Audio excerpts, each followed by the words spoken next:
ओम शांति। आज का प्रातः क्लास है 20 अप्रैल 1968। बच्चों की बुद्धि में है कि हम रूहानी यूनिवर्सिटी में बैठे हुए हैं।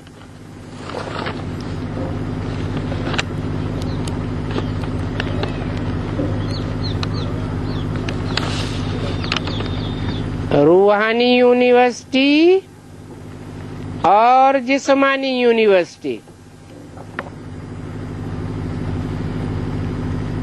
तुम्हारी बुद्धि में रूहानी यूनिवर्सिटी का नशा होना चाहिए। ऑर्डिनरी रीति जैसे स्कूल में बैठते हैं ऐसे बुद्धू होकर के नहीं बैठना है। बहुत बच्चे हैं जैसे कि बुद्धू होकर के बैठते हैं।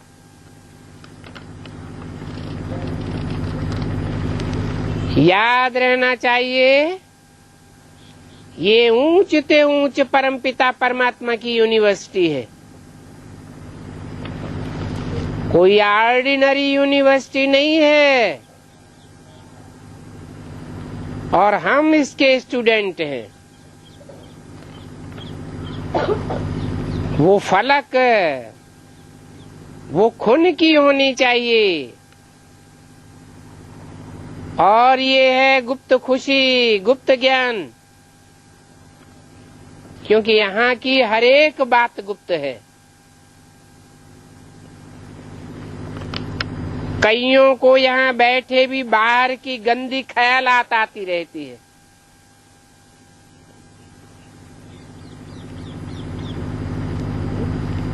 यहाँ तुम पढ़ते ही हो भविष्य नई दुनिया का वर्षा पाने के लिए, तो कितनी खुशी होनी चाहिए। दैवी गुण भी होने चाहिए। भले यहाँ सभी ब्राह्मण ही आते हैं, ब्राह्मण भी नंबरवार होते हैं। ब्राह्मणों की 9 कुड़ियां गाई जाती हैं, एक से एक ऊंच और एक से एक नीच।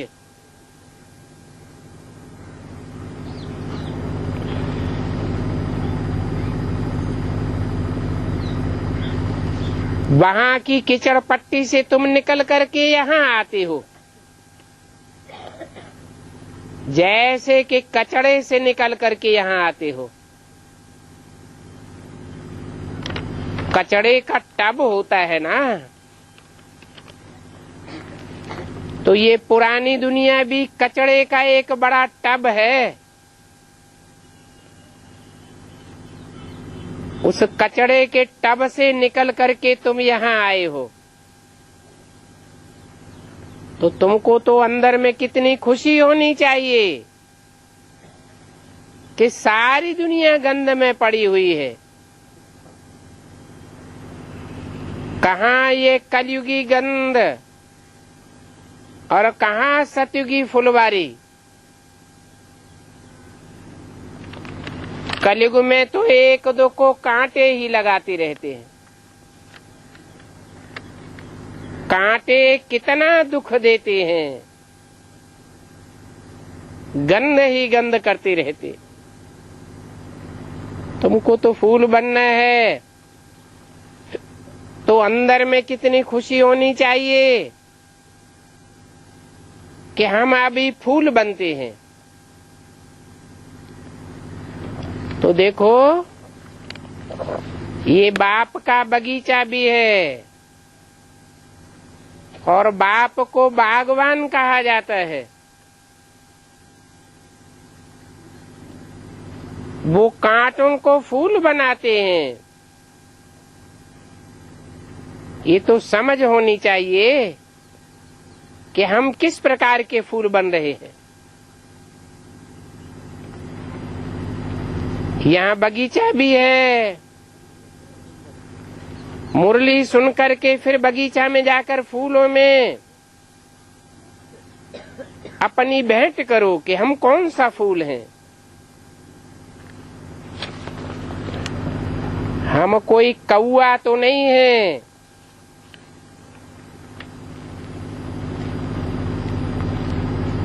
जो लड़ते झगड़ते हैं वो अपन को कौआ कांटा समझे।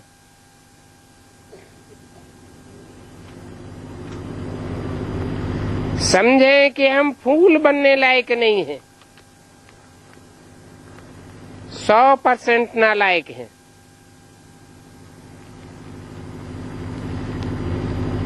जिस समय क्रोध होता है तो समझना चाहिए मैं कांटा हूं।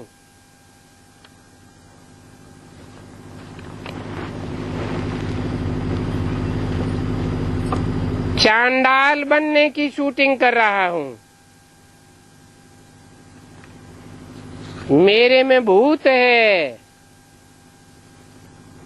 इतनी नफरत आनी चाहिए। क्रोध झट आ जाता है और सभी के बीच में आ जाता है। काम विकार तो कोई सबके बीच में आ न सके, वो तो छिपा कर करते हैं। और क्रोध तो ऐसा है जो खट से बाहर निकल पड़ता है।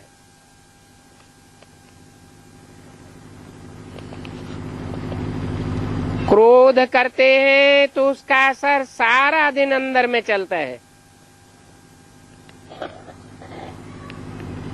सब समझते हैं ये क्रोध का कांटा है या लोभी कांटा है,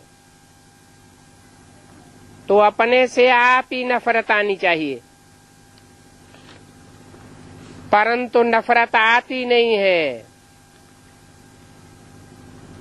तुम बच्चे समझते हो हमको बाप कांटों से फूल बनाते हैं।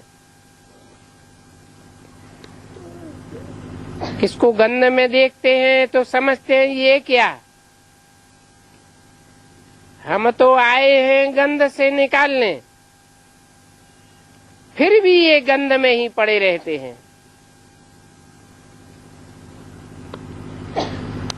काम और क्रोध तो बहुत गंदी चीज है, सारी शोभा ही गंवाई देते हैं। यहाँ शोभा दिखावेंगे तो वहाँ शोभा पावेंगे। कितना रोज से समझाते रहते हैं बच्चों दैवी गुण धारण करो, अभी तुमको स्वर्ग में चलना है। ये लक्ष्मी नारायण देखो कितने गुणवान हैं, महिमा भी इनके गाते हैं। फिर कहते हैं हम नीच हैं, कामी हैं, कपटी हैं। उनको कहते हैं आप सर्वगुण संपन्न हो।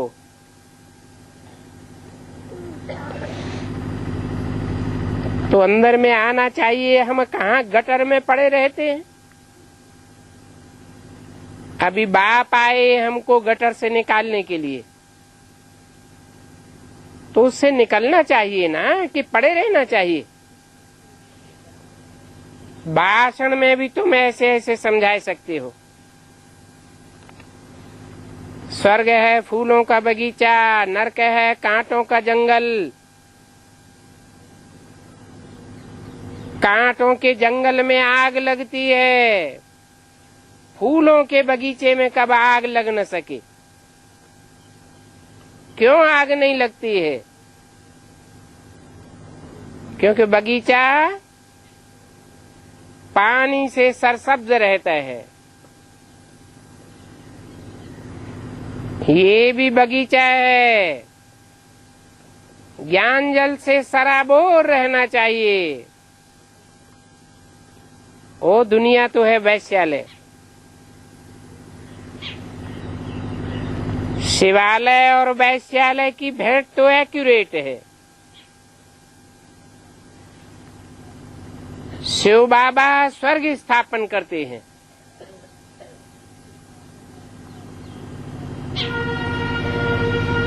क्योंकि शिव बाबा ही सदैव स्वस्थिति में रहने वाला है, और तो कोई सदाकाल स्वस्थिति में रहने वाला है ही नहीं। रावण नरक स्थापन करता है।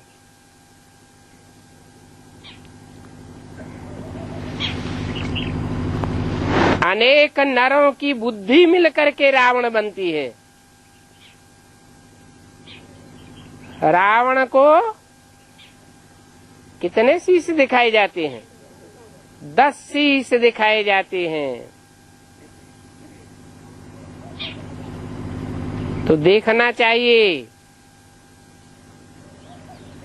हमको कितने गंदे ख्यालात बुद्धि में आते हैं, उनसे नफरत आनी चाहिए। हम आत्मा बाप के बच्चे हैं, हमारे में ये गंध कहाँ से आई? अगर गंध होगा तो बाप का नाम बदनाम कर देंगे, क्रोध करेंगे तो बाप की निंदा कराई ना। जो क्रोध करते हैं, क्रोध का भूत आता है तो समझो बाप को भूल जाते हैं। अगर बाप की याद रहे तो कोई भी भूत आवे ही नहीं। बाप की याद में रहने वाले बहुतों के दिलों को रिझाते रहते हैं। याद का असर पड़ जाता है। जैसे क्रोध का असर पड़ जाता है। जैसे एक बार क्रोध किया तो वो मास भर बुद्धि में रहता है कि ये क्रोधी है, फिर ऐसे दिल से उतर जाते हैं। ये गंदी आदत है ना, बाप दादा के दिल से ही उतर जाते हैं। ये दादा भी कोई कम नहीं है।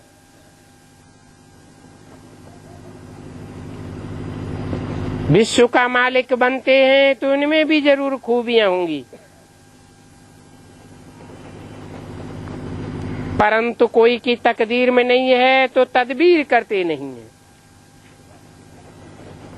और बाप कितनी सहज तदबीर बताते हैं। सिर्फ कहते हैं बाप की याद करो तो आत्मा स्वच्छ बन जाएगी, और कोई उपाय नहीं है।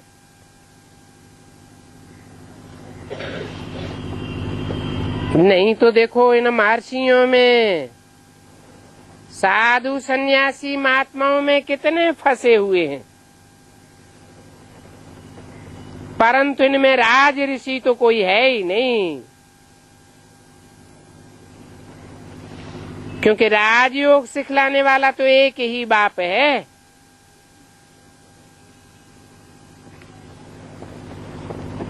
मनुष्य तो मनुष्य को सुधार नहीं सकता। क्यों नहीं सुधार सकता?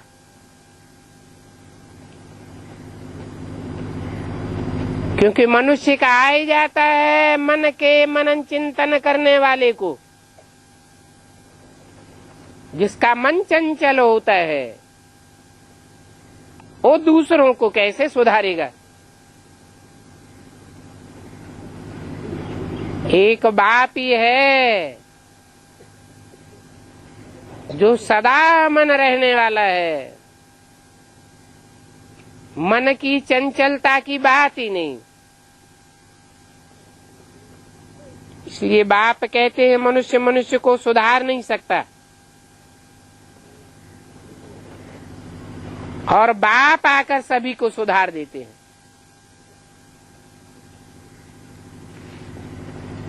क्योंकि बाप में चंचल मन का नाम निशान नहीं है।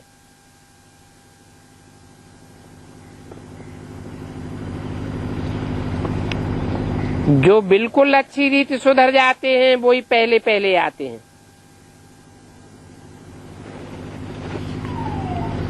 तो गंदी आदतों को निकाल लेना चाहिए, सुधारना चाहिए। पढ़ाई पर, योग पर ध्यान देना चाहिए, ये भी समझते हैं। सभी तो ऊंचे नहीं बनेंगे, परंतु बाप तो पुरुषार्थ करावेंगे ना। जितना हो सके पुरुषार्थ करके ऊंच पद पाओ। पुरुषार्थ नहीं करेंगे तो कल्प कल्पांतर ढरकते रहेंगे। 20 अप्रैल 1968 की वाणी का दूसरा पेज। बाबा समझाते तो बहुत हैं, बाप को याद करो तो कचरा निकल जाएगा। वो हम सन्यासी आदि तो हठ योग बैठ करके सिखाते हैं, वो हठ योग तो कोई काम का नहीं है, क्योंकि हठ योग तो है शारीरिक योग।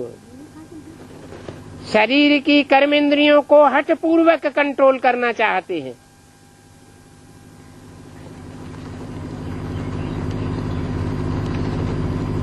ऐसे मत समझना हठ योग से कोई तंदुरुस्ती अच्छी होती है। हठ योगी कब बीमार नहीं पड़ते हैं, नहीं, सब बीमार पड़ते हैं। भारत में जब इन लक्ष्मी नारायण का राज्य था तो सभी की आयु बड़ी थी, सब तंदुरुस्त थे, कोई बीमार नहीं पड़ता था, सब हेल्दी थे। अभी तो देखो बिल्कुल छोटी आयु है गई है। तो लक्ष्मी नारायण के राज्य में लक्ष्मी नारायण जैसा किसने बनाया, कोई कुछ भी नहीं जानते हैं। सब घोर अंधियारे में पड़े हुए हैं। तुम कितना भी उनको समझाओ परंतु उनका समझना ही बहुत मुश्किल है। फिर भी जो साधारण हैं, गरीब हैं, अबलाएं हैं, वो ही समझने की कोशिश करती हैं। यहाँ देखो कोई करोड़पति है क्या? है कोई करोड़पति? नहीं है। आजकल लखपति तो कोई बड़ी बात नहीं है। जिनके पास 1 लाख होगा तो उनको लखपति कह देंगे, कहेंगे ना। ऐसे लखपति तो ढेर हैं। तो बाबा उनको साधारण कहते हैं। आजकल तो करोड़पति की बात है। 40-50 करोड़ है तो ऐसे शादियों पर कितनी बर्बादी करते हैं, कितना खर्चा करते हैं। तुम बच्चों को समझाना बड़ा युक्ति से है। जो उनको तीर लग जाए, बड़े बड़े आदमी MP आदि आते हैं तो खुश होते हैं बहुत, लिखते हैं बाबा आज ये आए, परंतु बाबा कहते हैं एक में भी वो ताकत नहीं है जो फिर आवाज कर सके।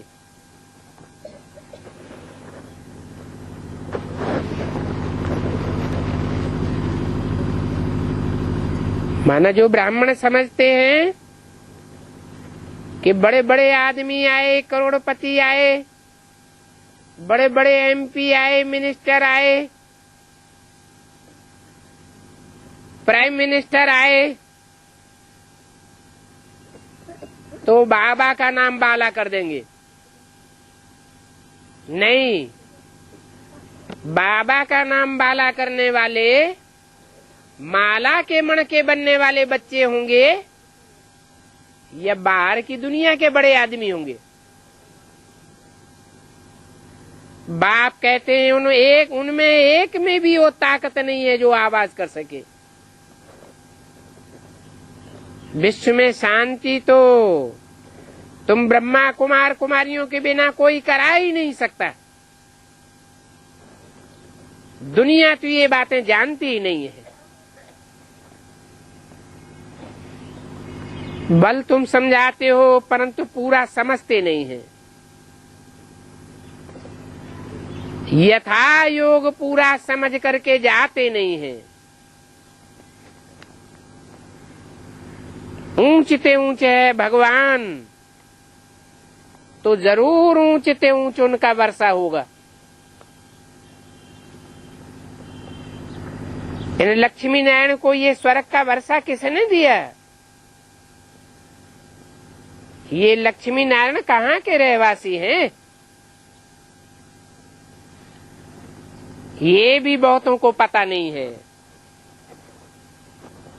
बिल्कुल ही चट्ट खाते में है। म्यूजियम में आते तो बहुत हैं। म्यूजियम में समझाने का चांस भी बहुत अच्छा है, परंतु समझाने वालों में याद का जौहर नहीं है। बाप को याद करे तो प्रफुल्लता भी आ जावे।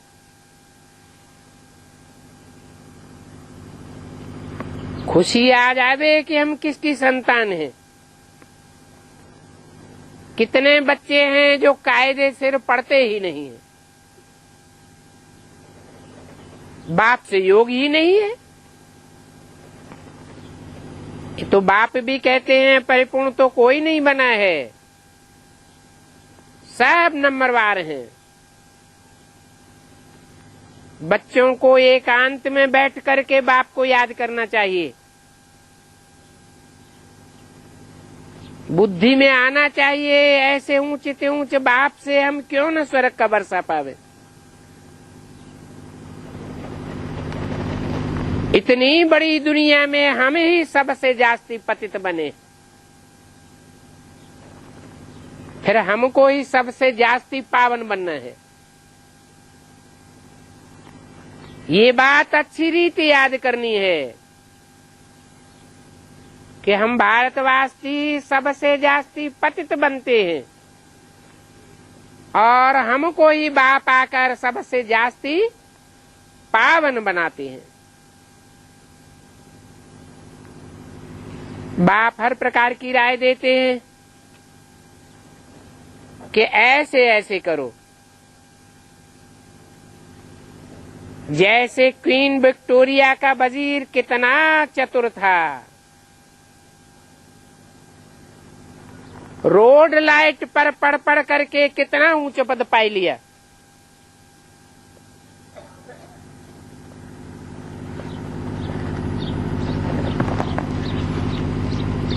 उसको पढ़ाई का शौक था ना। ये बाप की पढ़ाई तो गरीबों के लिए है।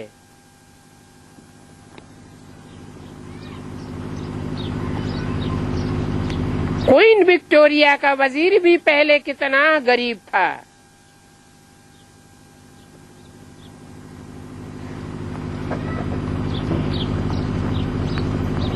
यहाँ ज्ञान में क्वीन विक्टोरिया कौन है?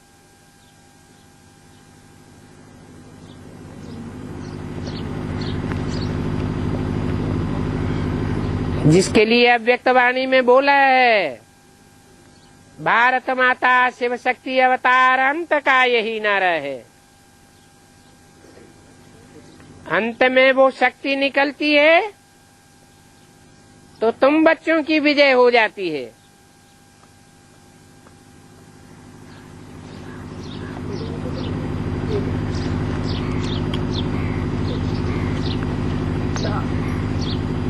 ये ज्ञान भी गरीबों के लिए है। बाप गाया ही जाता है गरीब निवाज। साहूकारों को तो अपनी साहूकारी का बहुत नशा रहता है।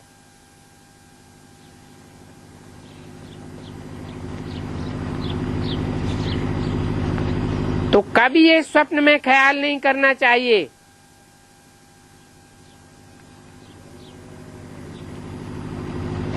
क्योंकि पैसे वालों को तो पैसे, बंगले, कारखाने आदि ही याद आते रहेंगे।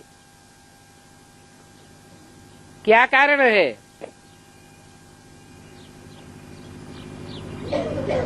पैसे वालों को कारखाने, बंगले आदि क्यों याद आते रहते हैं? क्योंकि जहां हमारा धन होगा वहां हमारा मन होगा। वो साहूकार लोग भगवान को क्या याद करेंगे? वो तो कहेंगे हमारे लिए इसी दुनिया में स्वर्ग है।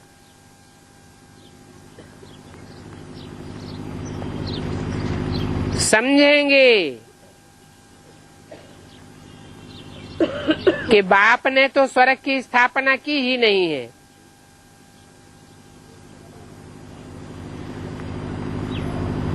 बाप कहते हैं अभी तो मैं स्वर्ग स्थापन करने आया हूं।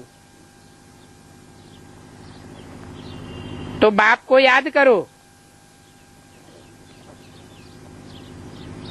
परंतु नई दुनिया में जाने के लिए पावन तो जरूर बनना पड़े। बच्चों को युक्तियां रचनी है, कैसे किसको समझावें कि प्राचीन भारत का योग सिवाय परमपिता परमात्मा की और कोई सिखा ही नहीं सकता।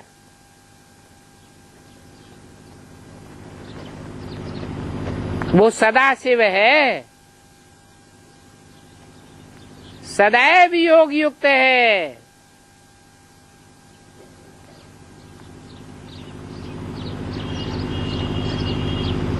सदैव आत्मिक स्थिति वाला है, स्व स्थिति में स्थिर रहने वाला है। इसलिए वो ही राजयोग सिखा सकता है। ये हठ योग है ही निवृत्ति मार्ग वालों के लिए।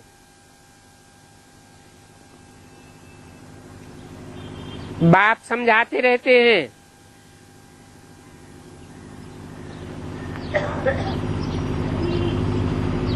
कि जब किसी का कल्याण होना होगा तो फिर लिखेंगे भी ऐसे। अभी देरी है तो किसी की बुद्धि में आता भी नहीं है।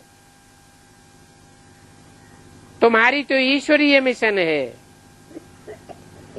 बाकी तो सब लंगूर हैं। शिकल उनकी भले मनुष्यों की है और शकल तो इन देवताओं की भी मनुष्य जैसी है ना। इनमें और तुम्हारे में फर्क क्या है? इनको कोई 10 भुजाएं आदि थोड़े ही हैं। मनुष्य तो मनुष्य ही होते हैं। शास्त्रों में देखो क्या क्या बातें बैठ बनाई है।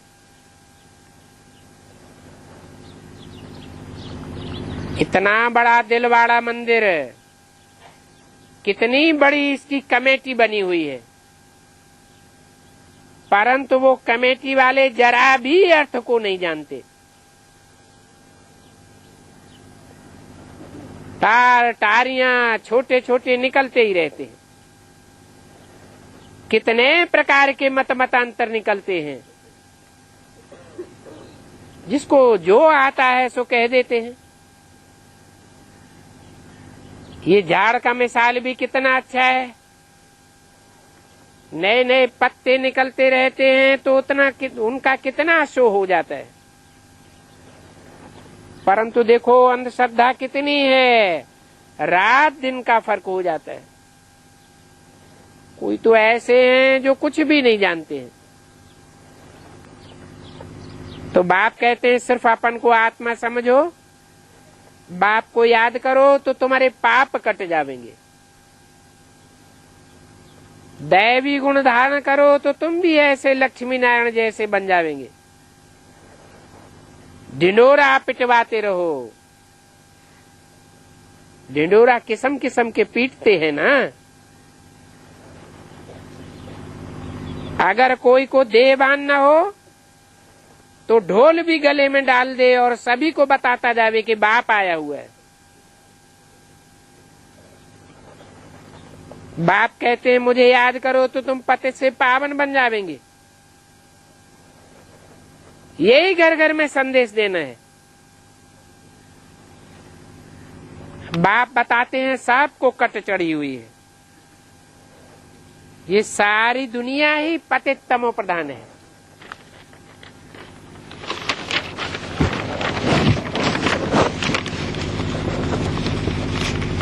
ऐसे ढिंडोरा पीटते रहेंगे तो बहुत आकर के सुनेंगे।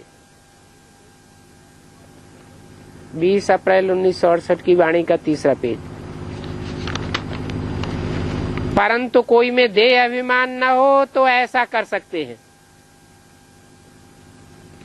बाप कहते हैं कि सर्विस तो बहुत है,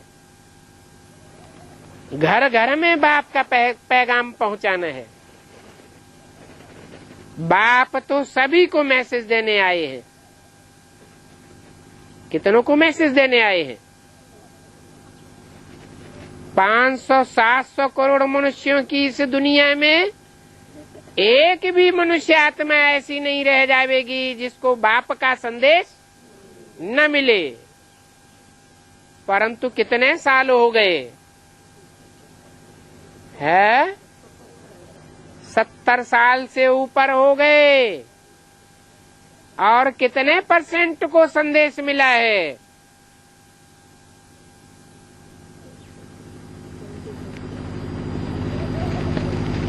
पिछाड़ी में तुम्हारी वाह निकलेगी। कहेंगे कमाल है इन्हों की, इतना इन्होंने जगाया तो भी हम जागे नहीं। परंतु जो जागे उन्होंने तो पाई लिया, जो सोए रहे उन्होंने खोई लिया। बाप बादशाही देने आते हैं तो खोए लेते हैं। कहते हैं ना, ब्रह्मा ने जब भाग्य बांटा तो क्या सोए हुए थे? तो ऐसे ऐसे करके बच्चों को सर्विस की युक्तियां रचनी चाहिए।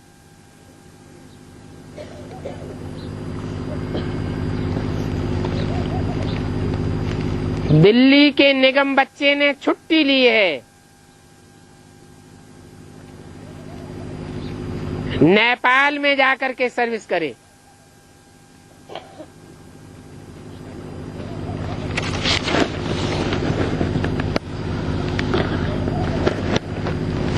जाकर के ढिंडोरा पिटवाओ। कहाँ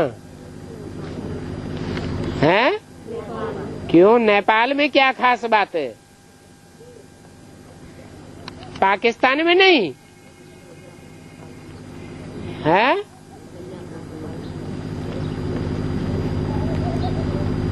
एक तो है हद का नेपाल,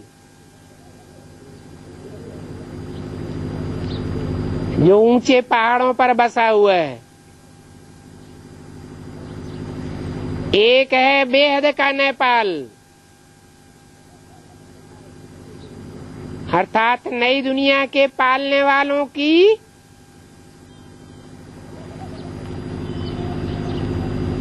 ऐसी कमेटी, ऐसा ग्रुप, एडवांस पार्टी का ऐसा ग्रुप जो बहुत ऊंची ऊंची स्टेज में रहता है।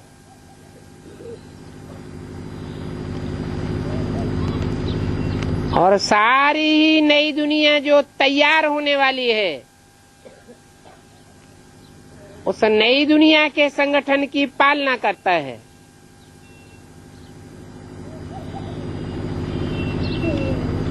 तो निगम बच्चे को बाप ने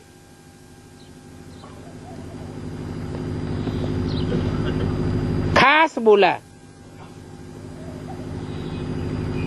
कि तुमने नौकरी धंधे से छुट्टी ली है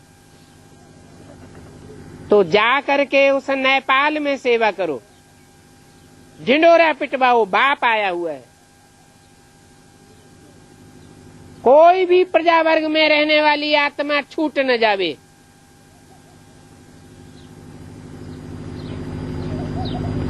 क्योंकि नई दुनिया का जो संगठन बनेगा तो ऊंचते ऊंच वंशियों का बनेगा या चंद्रवंशियों, इस्लाम वंशियों, बौद्धियों का संगठन बनेगा। तो जो भी ऊंचते ऊंचे स्टेज में रहने वाले जन्म जन्मांतर की आत्माएं हैं, उनके घर घर को संदेश मिल जावे। घर घर में पिंड ढिंढोरा पिटवा दो कि बाप आया हुआ है। कहते मामे कम याद करो तो तुम्हारे विकर्म विनाश हो जाएंगे। पवित्र बन के पवित्र दुनिया का मालिक बन जाएंगे। अगर याद नहीं करेंगे तो पाप कटेंगे नहीं। कोई भी प्रकार की कट न रहे तो ऊंच पद पाए सकते हैं, नहीं तो पद कम और सजाएं खावेंगे। वहां नेपाल में सेवा की अच्छी मार्जिन है।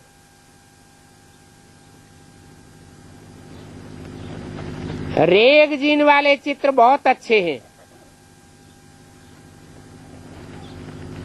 साथ में ले जाने से सर्विस अच्छी कर सकते हैं। कौन सी रेगजीन वाले चित्र? जो छोटे छोटे चित्र अभी बनवाए हैं ढेर के ढेर, वो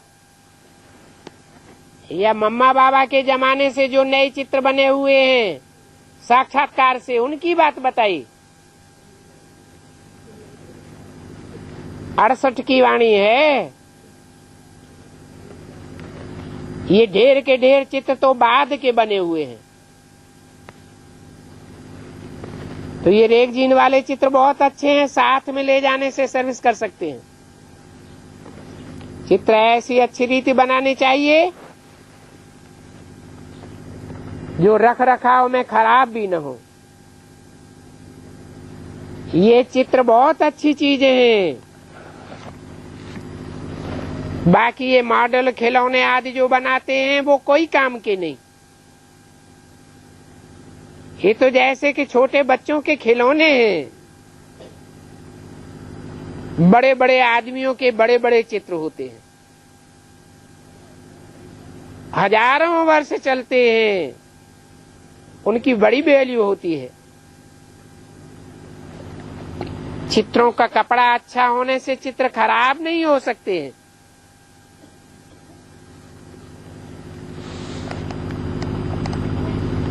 छह चित्र भी काफी हैं। बोलो ये सृष्टि का चक्र कैसे फिरता है, हम आपको समझाते हैं। इस चक्र को जानने से तुम चक्रवर्ती राजा बनेंगे। समझाने के लिए तुम्हारे पास तो बैज तो है, परंतु इस बैज की वैल्यू बच्चों के पास नहीं है।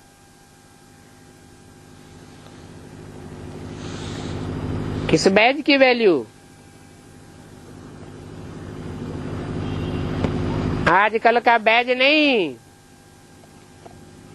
जिसमें निराकार शिव का चित्र बनाई दिया है। बाबा के समय में जो बैज बनवाया गया था उसमें एक तरफ त्रिमूर्ति और दूसरी तरफ लक्ष्मी नारायण का चित्र था।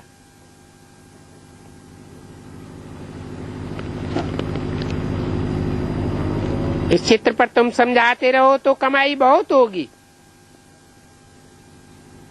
अगर कोई खुशी से लेवे भी तो समझे भी। ये बैज तो छाती में लटका रहे।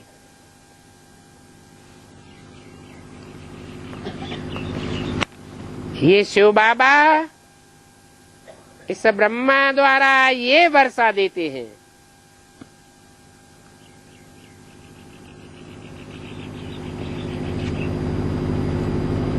बैज में कैसे समझावेंगे कि ये शिव बाबा इस ब्रह्मा द्वारा यह लक्ष्मी नारायण का वर्षा देते हैं। कौन है शिव बाबा? कौन हुआ ब्रह्मा बाबा? जो स्वर्ग का वर्षा देते हैं। है? बैज के चित्र में कैसे समझावेंगे?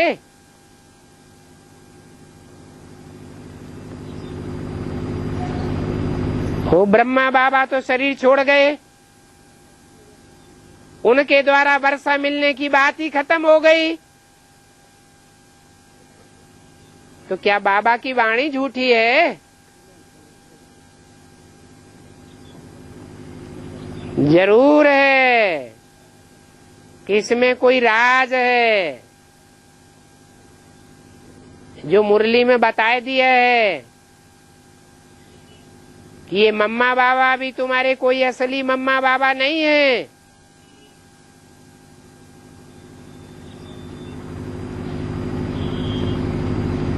इनको तो शरीर छोड़ना है। असली मम्मा बाबा तो वो हैं जो यज्ञ के आदि में भी थे, जो आज में सो अंत में भी प्रत्यक्ष हो जाते हैं। तो वही यज्ञ की माता अंत में दोबारा जन्म लेकर के यज्ञ में आती है और उसमें ब्रह्मा बाबा की सोल प्रवेश करती है। असली जगदम्बा के रूप में ब्रह्मा बाबा प्रत्यक्ष होते हैं। नहीं तो मुरली में बोला है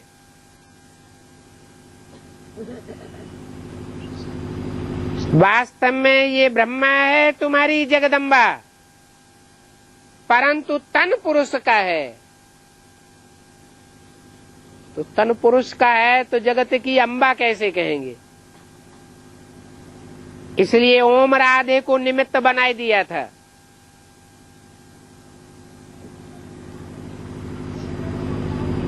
पुरुष तन की जगदम्बा के रूप में पूजा नहीं हो सकती, क्योंकि मुरली में बोला है सब पुरुष दुर्योधन दुशासन है। वो ही ब्रह्मा दादा लेखराज शरीर छोड़ने के बाद जब कोई स्त्री चोले में प्रवेश करते हैं, जगदम्बा का पार्ट बजाते हैं। जगदम्बा सो महाकाली सारे जगत का संहार करने वाली असुर संहारिणी शक्ति के रूप में प्रत्यक्ष होती है। तो स्वर्ग के गेट खोलने के निमित्त बन जाती है। इसलिए बोला ये बाबा, कौन से बाबा है? ब्रह्मा बाबा। यह बाबा इस ब्रह्मा द्वारा, अब ऐसा कहा तो किस ब्रह्मा के द्वारा? वो दादा लेखराज तो शरीर छोड़ गए। जगदू जरूर जगदम्बा की बात है। यह स्वर्ग का वर्षा देते हैं, लक्ष्मी नारायण का राज्य। ट्रेन में भी तुम बच्चे चक्कर लगाते लगाते ये समझाते रहो। छोटे छोटे बच्चे भी ये समझा सकते हैं, कोई मना नहीं करेंगे। इसमें खान पान आदि की तो कोई बात ही नहीं है। ये बैज ऐसी अच्छी चीज है जो हीरे जवाहर महल फल फूल आदि सभी कुछ इसमें इमर्ज है। ये ऐसी फर्स्ट क्लास चीज है, परंतु बच्चों की बुद्धि में आता ही नहीं है। बाबा ने तो बहुत बार समझाया है। तुम्हारे साथ में ये चित्र जरूर होना चाहिए। कौन सा चित्र? बुद्ध रूपी पॉकेट में ये 3 मूर्तियों का चित्र पड़ा रहे। जिसने समझा होगा उसकी बुद्धि में पड़ा रहेगा, जिसने जाना ही नहीं होगा कि ब्रह्मा रूपी जगदम्बा कौन है, भारत माता शिव शक्ति अवतार वैष्णवी कौन है, और विश्व पिता शंकर कौन है, तो खुद की बुद्धि में ही ये नहीं होगा तो दूसरों को समझावेंगे क्या? तुम समझावेंगे कोई उल्टा सुल्टा भी बोलेंगे। तुम जानते हो कृष्ण को भी गाली मिली थी ना। शिशुपाल जरासंधियों ने गाली दी थी ना।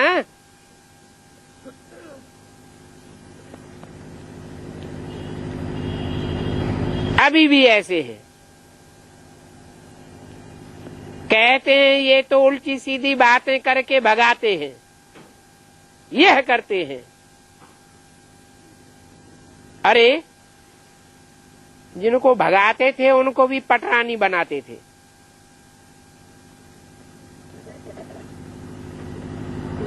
जो विश्व के मालिक बनने वाले हैं वो कोई ऐसे काम थोड़े ही करेंगे।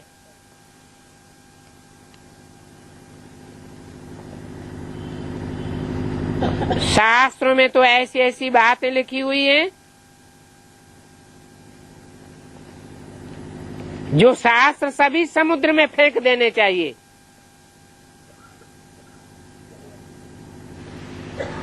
बाबा को अब अगर अभी राजाई मिल जावे तो हुक्म करें कि ये सभी शास्त्र समुद्र में डाल दो। परंतु ड्रामा में ऐसा नहीं है।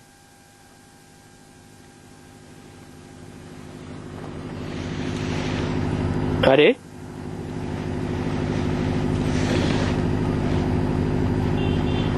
हाँ, ये काम करना अच्छा होगा क्या? है नहीं, क्यों? क्योंकि ये काम मुसलमानों ने भी किया। सब शास्त्रों को उठा के समंदर में नदियों में फेंकवा दिया, जमीन में खोद करके गड़वाई दिया, पहाड़ों में भुनवाई दिया। है?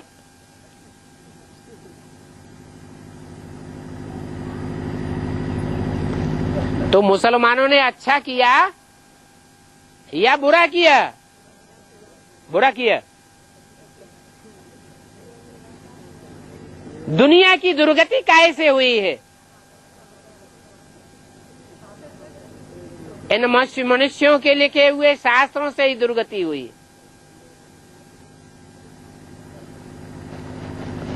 तो बाप कहते हैं कि इन बाबा को अगर राजाई मिले तो हुक्म करें ये सभी शास्त्र समुद्र में डाल दो। परंतु ड्रामा में ऐसा है नहीं। हाँ, बाबा की ऐसी दिल होती है तो बच्चों को भी लहर आनी चाहिए।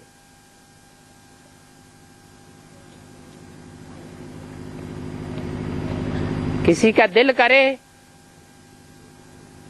लेकिन प्रैक्टिकल में करने में असमर्थ हो जाए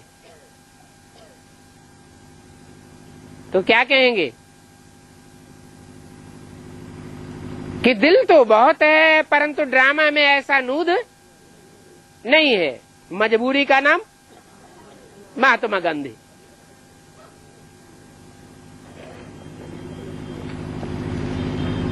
तो बोला मेरी तो दिल होती है, माने ब्रह्मा बाबा की, तो बच्चों को भी लहरानी चाहिए। हम तो चाहते हैं कि जल्दी विनाश हो जावे,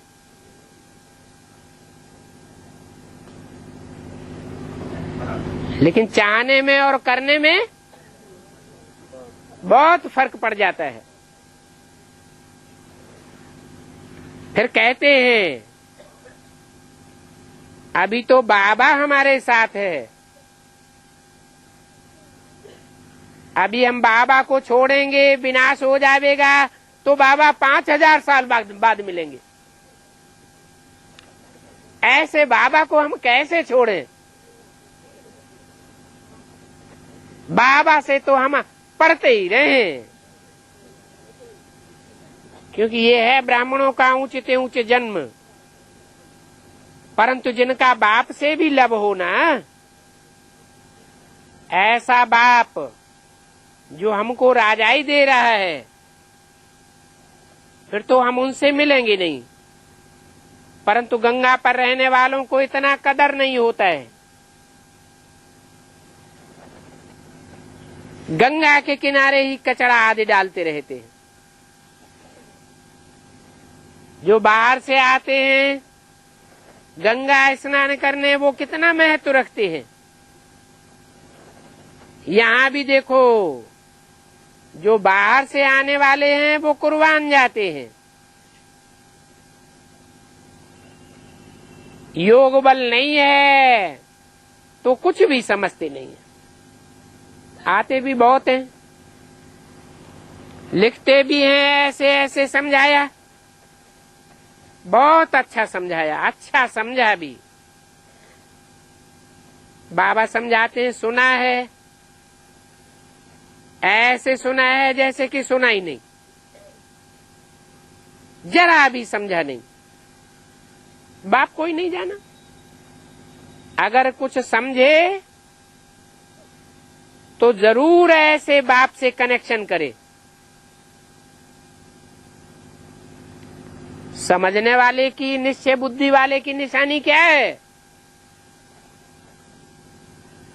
कि जिसकी बुद्धि में बैठेगा वो बाप से मिले बगैर रह नहीं सकता। चिट्ठी लिखे, झट पूछे ऐसे बाप को, तुम चिट्ठी कैसे लिखते हो? बतावेंगे, लिखो शिव बाबा कह रहा, ब्रह्मा बाबा, तो एकदम लिखने लग पड़ेंगे। ये तो रथ है ना, इस रथ की क्या कीमत होगी? कीमत तो उनकी है जो इसमें प्रवेश करते हैं। बहुत बहुत सर्विस करते हैं, समझाते समझाते गला ही थक जाता है।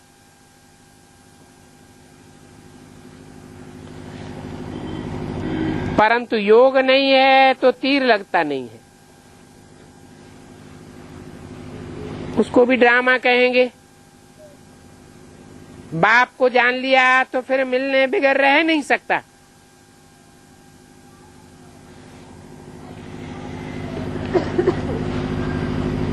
तो बाप कहते हैं ट्रेंड में भी योग युक्त रहो। हम जाते हैं बाबा के पास, जैसे विलायत से आते हैं तो स्त्री घर बार याद आते हैं ना, तो तुम किसके पास जाते हो? रास्ते में भी कितनी खुशी होनी चाहिए। जो साधारण बच्चे हैं वो ही कुछ सर्विस करते हैं। जिनको घमंड रहता है, अपन को महारथी समझते हैं, जिनको महारथी कहा जाता है, वो कम सर्विस करते हैं।